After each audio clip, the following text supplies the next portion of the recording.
As a landscape designer, I love to look at the work of other designers for ideas and inspiration. And to give some insight into the principles behind the amazing property I'm about to see, I'm meeting Stu. Hey Stu, good to see you. You too.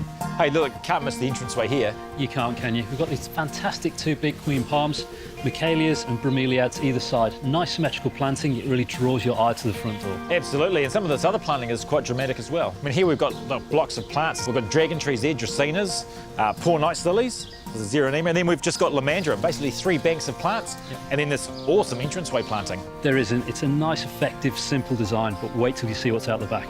Come on through. The house was built in 2000, and the owners wanted the inside to have a strong connection with the outside. Oh, wow, check that out. That is amazing.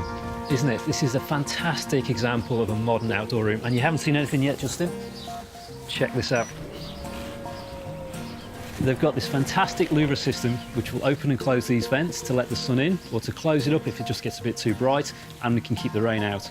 They've also got this fantastic screens on the side which will come down automatically as well to enclose the whole side, along with these louvers which are just manuals, so again you can close this whole room in and you've got this amazing outdoor room. Fantastic, so this is essentially a room made entirely of louvers. It is. It's just an awesome example of making the most of your outdoor space. Doesn't matter what the weather's doing, these guys can come out here, they can close it up, they can be out here when the weather's bad, if the wind's blowing, they can open it all up and let all the sunshine in and fully enjoy the fantastic weather. All right, let's check the garden out. The landscaping was done when the house was built, so this is a really good opportunity to see it how the designer would have visualised it.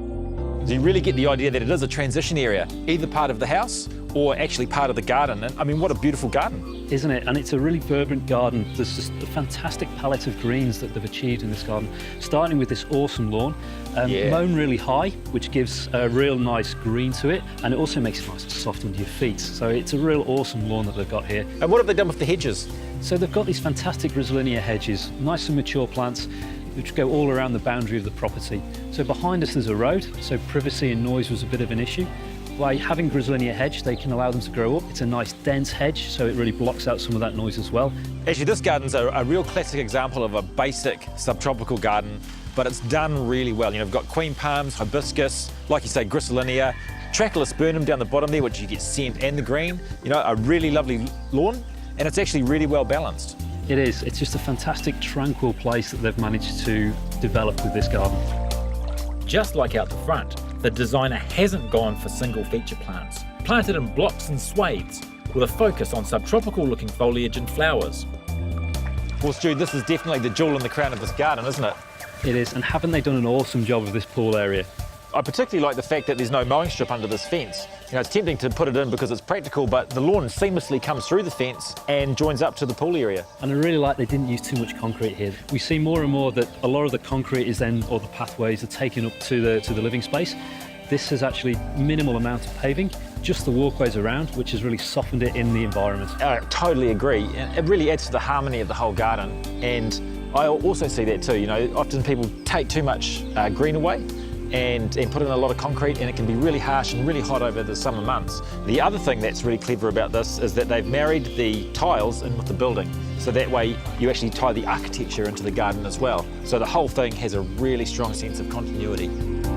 I like the way the designer has used queen palms, first at the entrance to make a statement, and now at the back to push some foliage up near the first story windows and to soften the harsh lines of the building.